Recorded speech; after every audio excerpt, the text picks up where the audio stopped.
It's Riley. It's Sloan. It's Briar. Hang on to your broomsticks. It's about to get eerie. Today's episode could contain themes and elements uncomfortable to some listeners. Please check the episode description and remember to always take care of yourself.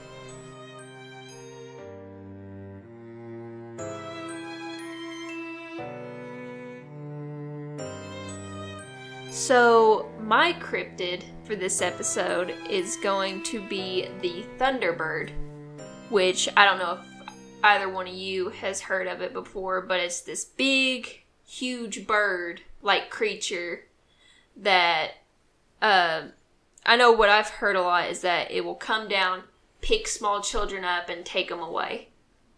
Okay. Snatch them up? Yeah, that's the way I've heard of it before. But doing research on it, it's actually really interesting because it's really known as almost a god figure in Native American culture. But it's also pretty old too because there's no known first sighting. It dates back to I think I've seen that it dates back to antiquity. So, way back when. The olden days? Yeah. And it has a broad spectrum of where it's at. From Alaska to Central America, there's been sightings or stories about it. It's a carnivore because it's a bird. And it's known to be so big that it attacked whales and lifted them up out of the sea. So, big-ass bird. Yeah. Yeah. No wonder there's seen everywhere. I mean, bird that big gets places quick. Yeah. It makes me wonder though, it's that big, would you even realize you see it? Or would you think it's just a big, huge shadow? Or would you even know? Would you be like, when the clouds move, you're outside and you're like, dang, it got dark. Yeah, it's just the flap of You a don't know. wing. And it's probably fast. Fast AF, boy. But it's known in North Native American mythology as a powerful spirit in the form of a bird. In some versions, lightning would flash from its beak, and the beat of its wings would be so powerful it created claps of thunder. Interesting. So when you hear a thunderstorm, that's the flap of its wings. Okay. So it wouldn't even be it's like flying above. It's like way up there in the sky. Yeah. And also if it's storming, you're not going to see anything in the sky because it's so dark. There was I didn't really find anything on it, but I guess some legends, it's said to have an extra head on its abdomen. But I couldn't find anything on it, just that one thing saying it. Also, apparently it's accompanied by smaller birds such as eagles or falcons. Okay. So if you see a bunch of falcons or eagles, which are solitary birds on their own, they may be around a thunderbird. Was there any talks of what it was a spirit of? Just the thunderstorm, the sky, spirit of the sky? That's, with different tribes of Native Americans, there's different legends, which I'll get into. The basis for, all of them, it's a symbol of power and strength that protects humans from evil spirits. So it's a good guy. Yeah. But it'll snatch up your kids. And then... Keep them in line. Yeah. And then in some, it says that it's a neutral party. Okay. Because they bring rain and storms, which could be good or bad. So good brings rain for crops if you're having a drought or need water. But also it could be bad because you can get brought floods, destructive winds, and fires by lightning strikes. So it's almost kind of like they're looking at it as almost a Mother Nature type deal, or the Father Sky. But all the different tribes have different legends and stories about it. But all of them really see it as highly respected and or / feared. But most of the ones I read or found, they really respected it. One of the, I have a whole list of all the different tribes, not all of them, because pretty much there's a legend of it some way or another. But the Grosvenor, which is a tribe in Montana said that it brought them the sacred pipe to their people, which is also known as the peace pipe. And which this was very interesting. The pipe ceremony with it is a sacred ritual that connects the physical and spiritual worlds. And it's also known as the link between earth and sky. Then you have the plain tribes, which is in Middle America, such as the Arapaho, Blackfoot, and Crow. There were some other ones in there too. It's associated with the summer season, and a white owl represented the winter season. So like a giant white owl? As far as I could tell, that's what it was meaning. So you have two different spirits in these giant birds. Very interesting. The Algonquian, which is in eastern Canada, it says that the Thunderbird controls the upper world, and the underworld is controlled by an underwater panther or great horned serpent. And it protects humans by throwing lightning at the serpent because the serpent tries to attack people on Upper Earth. So we're just stuck in between the Thunderbird trying to save us and the horned serpent trying to eat us. Yeah. I feel it. It's also believed that the Thunderbirds were ancestors of the human race and helped create the universe. The Menominee tribe in Wisconsin says that there's a great mountain that's floating in the western sky, and that's where the Thunderbird lives. And it controls rain. It's the enemy of the great horned snake, which they actually have a name for it called Missiknubik. Probably butchered that. And the Thunderbird fights them to prevent them from devouring mankind and overrunning the earth. And it's said to be, the Thunderbird's said to be messengers of the great sun, and it brings good deeds. So in a couple of them, it's a protector of humans. Then there's the Ojibwe tribes in Canada and North United States that says the Thunderbirds fight underwater spirits. They're also responsible for punishing humans who break moral values. It's said that the bird was created by a high spirit called Nanabozo. I don't know if I said that correctly.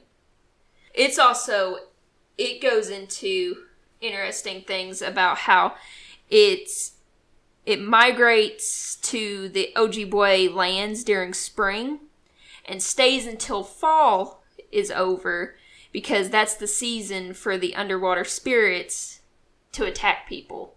So when fall passes, the people are safe, so the Thunderbird migrates. Interesting. Down south like a bird would. Yeah. But it stays to protect the people from those underwater spirits. Huh.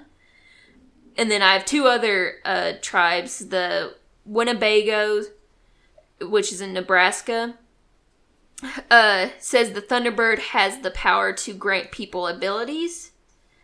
It also says that a man who has a vision of a Thunderbird during a fast will become a war chief.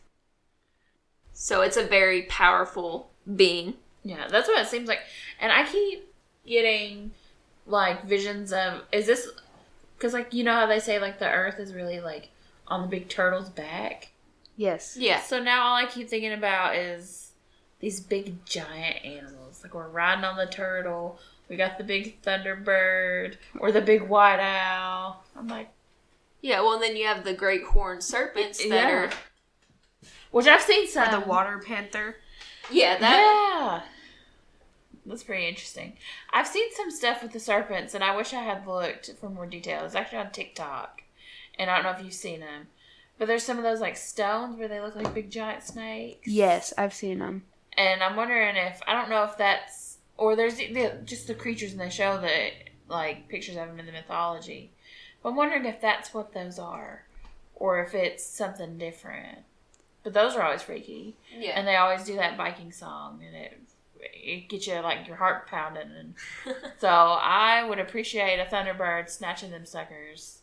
But going back to the thinking about how we're on a turtle, it's interesting to think, like, all the kind of more negative ones that attack the people are, like, kind of water-based. Mm-hmm. So if we're on a turtle's back, turtles kind of live in water. So then, like, you got us floating on the turtle's back in the water and all the stuff coming up. I wonder if there's some fear of the unknown. Because Native Americans being relatively land-bound. I mean, they could sail to, or go out on boats to an extent. But I'm not sure, were they sailing across oceans? I don't know if they were able to make it that far. So I wonder if there was some enemies from that. Yeah, well, it also could be where a lot of them were talking about serpents, which snakes are always looked at in a negative light, because they are dangerous creatures and stuff. So I'm wondering if, like, you brought up the turtle being peaceful, but sea turtles really are pretty peaceful, gentle creatures, and then snakes just get a bad rep. And then I just had another thought. Because it said the Thunderbird would protect people during the fall, right? Spring and fall. Spring and fall, okay. Because I was going to say, in fall, that's after you've harvested. So if you're trying to start new crops, you'd probably want to spread out.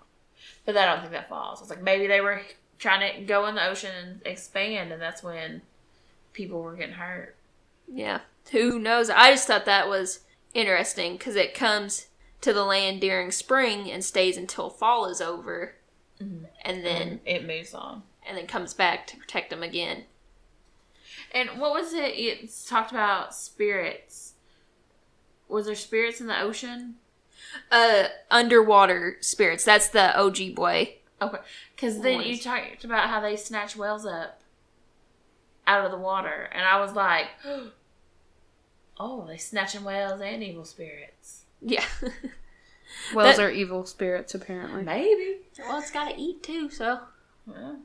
But I honestly, the only thing I found about the whales was that it is a lot of word of mouth and stories. And that came up a lot, but I couldn't find an eyewitness, like, story of it, but it's just, I think it's to say they're so big that they can snatch a whale out of the ocean. I mean, because that's an impressive statement. Yeah. But then there's, the last tribe I found was the Sioux Tribe, which is in the Great Plains. And the only thing I could find with them about the Thunderbird was that it's a noble creature that protected humans from the Untitled, which is dangerous reptilian monsters. So that's right there back with horned snakes. Yeah. Yeah.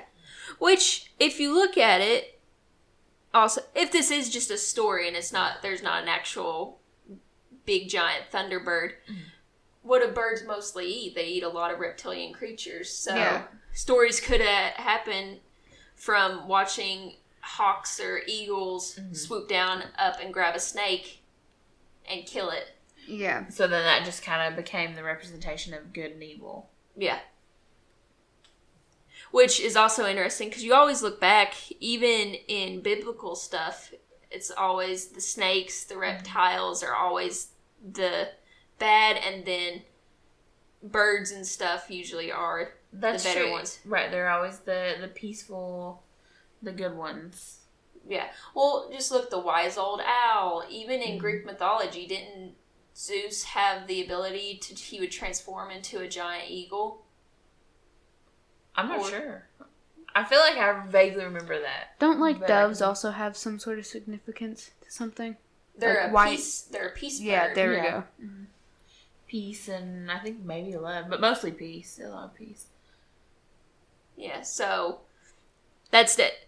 You never know. Or there could be a giant flying bird above us. It's also funny just thinking of how they are, like, tied to certain stuff. Like, thinking of a big giant owl around wintertime, like, that makes sense. Mm-hmm. A big giant owl gives me the same feelings inside as thinking about wintertime. Maybe because I like winter. But just like big, cozy, white and pure. And like a time to just be quiet and sit in the house and read. Yeah. Which is what I picture owls doing. Yeah. Yeah. Well, and also during wintertime, it's always dark a lot sooner and for a lot longer. So an owl protecting the people makes more sense than an eagle. Right. Or a falcon. Because it didn't really go into what the Thunderbird looked like. It's just always, it's a bird spirit, or it's a spirit in the form or the shape of a giant bird. Which I find that interesting. Yeah. I don't know. My brain automatically, when you said Thunderbird, I thought of a phoenix.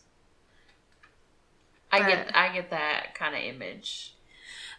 When you look up pictures of it, it seems a lot of artists really go for, it almost looks like an eagle or a falcon. That's what they usually use to depict it.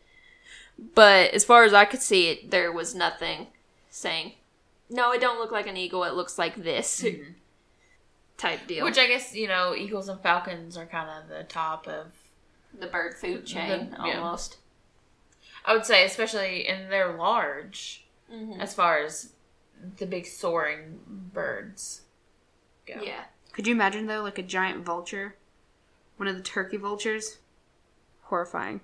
Well, that also, you could look into that. Maybe they did see a giant bird, and then the legends and stories happened from it when they just saw a really giant vulture flying above them, or a giant eagle, or something like that. Because there's one bird, and I can't remember what it's called. I think it's in the eagle family. But there's a picture of it, and it's a grown man who has a big hand, and it's getting absolutely covered by this bird's talons. Yeah, So, there you go, bird. Yeah. Well, and heck, there's videos like that one where that little girl is at a park with her dad, and this big bird comes and picks her right up and lifts her about 4 feet off the ground before dropping her. So, they're snatching kids. Yeah, and that's I wish I could remember what it was, but that's an actual bird that scientists are like, oh yeah, they can lift up to 70 pounds. Yeah. If they want to. And that's what they do. They'll go, bald eagles, one of their favorite things to eat is turtles. And they'll go snatch one up, take it up as high as they can, and then drop it so it breaks their shell when it hits the ground. Savage. Good soup. Good soup. Turtle soup.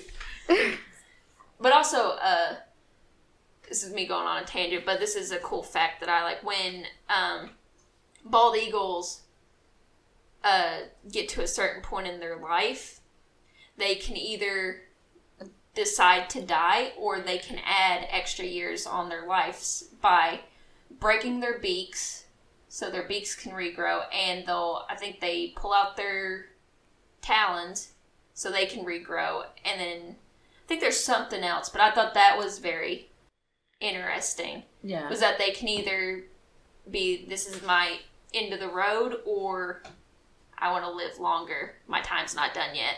Interesting. I'd be interested to read more about that and what they think makes them make that determination. And I don't know if it's bald eagles, but I know there's a type of big bird like that when they mate with each other, I forget what it's called, but they will clasp talons with each other and they will free fall. They will go super high up, grab each other, and then just start free falling down to the ground. And once they get so close, they will finally break apart. And that's their mate, is if they do it together. Oh, so they trust each other. Yeah. So it's a big trust thing. Yeah. That's pretty cool. But there's so many things that I think if you could go down a rabbit hole of different, just go to one of the tribes and then just go through all their history. Yeah. With it. But then there's this thing that I always thought about, and it's, is it a Thunderbird or is it a pterodactyl that never went extinct? Oh. Or they didn't go extinct and we have pterodactyls still around. That's a twist. Real big twist. Because if you really Google it, there has been photos of people catching pterodactyls, like in today's world. Mm-hmm. And some of the photos, and even I think there's some videos, look very real. Like, it would be hard for them to have faked it, which I find interesting. And also, I don't know why this became a thing, but then all of a sudden, there were all these photographs, like from cowboy days, and even, I think some from pioneer days of, not pioneer days because that's too old, but old photos of people taking pictures with these pterodactyl creatures that they shot from the sky and captured. One photo that just started it all, it ended up being fake, but then all of a sudden these people were finding photographs of these people who had shot down a pterodactyl creature. Yeah. So, I'm curious though. Even if it was faked, how would they know what a pterodactyl looked like? To make something like a prop, especially in that time when, there's not really like museums. They're just really discovering these things. Not everybody had access to any sort of textbook or anything. So how do they know what a pterodactyl looked like to create a fake one? Yeah, because I know with the original photo, it was took in modern time to make it look old. So that I understood. But then there's some pictures that they can't disprove. They're like, I don't know where this is at. I don't know. This isn't in this time period. I don't know what's going on with it. But going into it, I found this story, and it's from 1890, and it's about two cowboys in Arizona that killed a giant bird-like creature with a huge wingspan. It was so popular that it was actually put into a newspaper called the Tombstone Epitaph. And the story was found in the desert, a strange winged monster discovered and killed on the Huachuca Desert, April 26th, 1890. It was said to be a creature that had smooth skin, bat-like wings, and a head that closely looked like an alligator. Oh, like a pterodactyl. Yeah. Interesting. Which that made sense to me because, like you said, how would somebody fake? Right. They wouldn't know what it was supposed to look like. Yeah. So, it has no feathers, no fur, and head of an alligator. Like, yeah, that sounds a bit like a pterodactyl. Yeah. Just a little bit. Especially if you think when you're describing something, it's not going to look exact. So I'm imagining similar to an alligator's head, but not exact. And it would be like a pterodactyl's head. Long, pointy. Sharp teeth. And a bunch of teeth, too. Yeah. It also said that it was 92 feet long, 50 inches in diameter, and had a 160-foot wingspan. Oh, dang. It was also said that the head was 8 feet. And that the eyes were the size of dinner plates. Oh my gosh. I feel like that's actually kind of tiny for eyes and compared to the little beady eyes on an 8-foot head. Yeah. Well, I found out because I was like, that is huge. Like, that is scary huge. Yeah. It's like I don't think no cowboys would be shooting at it. Well, I was just about to ask. I'm like, how'd they even get that down? Yeah. So I'd be like, well, I poop myself. To be honest.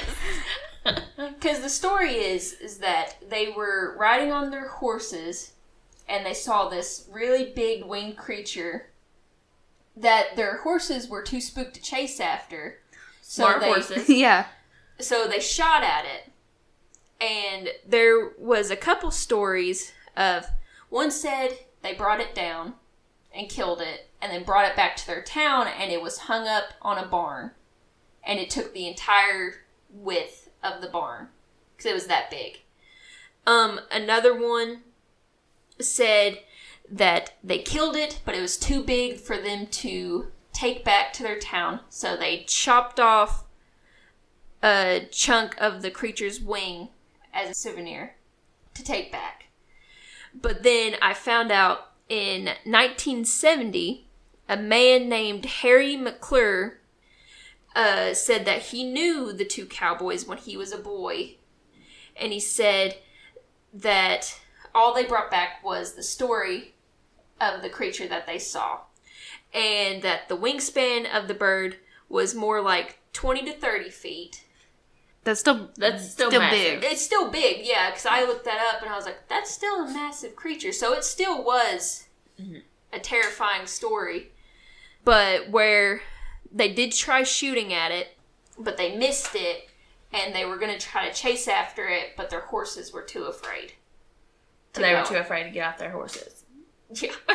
Yeah. I don't blame them. Well, if it probably was going super fast, too, that they were trying to get their horses to go. Horses were like, not happening.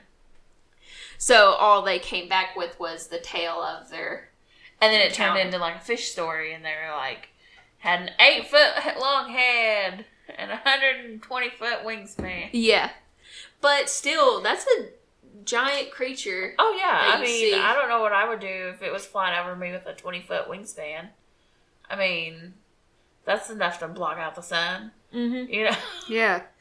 And it was a big enough story that it got put into a newspaper, which was pretty big back then. But actually, I did some research on how big a pterodactyl is, and that creature is actually bigger than what they believe pterodactyls were. Because I think that it said pterodactyls were about 15 feet wingspan. Well, maybe. So it'd be close, but maybe it wasn't. Maybe it was just because it lived. The pterodactyls that they know, they all died. Mm-hmm. This one lived. Yeah. Until the Wild West. But that was an interesting story, especially like how they described it. So they must have got a pretty close look at it too, if they were able to tell it didn't have feathers and it had a really long head. Right. And stuff. That's very interesting. I think I can see it. I don't think it's completely unreasonable to think that some pterodactyls might have made it. Because, I mean, they can fly, so they can... Anytime you see any scenes with dinosaurs, they're always escaping in the sky. Yes. Yeah. You know, so... Well, that was one thing I was thinking about. Because I don't know much about the dinosaurs, but I know everything on land was pretty much killed on the spot. But then I'm like, what about the creatures in the water? What about the creatures from the sky? All the flying dinosaurs and the water dinosaurs? Because it goes even back to the Loch Ness Monster. Nessie is said to be a plesiosaurus. Yeah. Which I could see that because both of them had escape routes. Right. To get away from the meteor.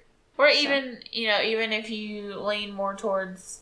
Like, even the Ice Age, I think an underwater creature could make it. A pterodactyl could find the warmest place in the world. Yeah, they both have ways of travel. They're not just stuck in one spot. I could definitely see them making it longer. Yeah. Than anything else. So, why couldn't there be a few stragglers in the age of people? And you just see them every now and then. And, there might not be any now in 2021. Exactly. Or maybe that's why Nessie sightings have slacked off. Maybe there is no more Nessie. Maybe she was the last one and she got old and that was it. We don't see pterodactyls that often because they really are, straggling out now. Mm-hmm. Just endangered species and extinct species. We've witnessed creatures go extinct. Yeah. So what's not to say there was just 5 pterodactyls left. And we've watched them dwindle to where there's just no more. Yeah. Or, if you want to still believe that they're alive, they've adapted to society around them. Mm-hmm. And you just don't know because they just do their own thing. Or they avoid people and they're just out places where there's no people. Mm-hmm. Which, honestly, there's still islands that we've never seen before or don't have humans on them. Who's to say that creatures can just be living there? Right. We don't know. We don't know what's out there. That was a good one. That was definitely a good one. It makes you think. It definitely makes you think. And it About all doesn't the seem possibilities. outrageously impossible. Yeah, and it just keeps your mind going because what are the two biggest things in our world that we still don't know much about? The ocean and then the sky and space. Yeah. Like, it is everywhere, and it is just everything. So who's to say that something's not hiding? Right. We don't know. We do not know.